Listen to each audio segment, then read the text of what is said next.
how to reset photo styles or color changes back to default in camera on the iPhone 17 or 17 Pro or Pro Max.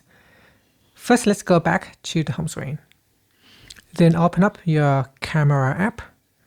Now in here, you can see when I try to take a photo, the colors seems to be a little bit off. It has some kind of filter on it and it does not look natural.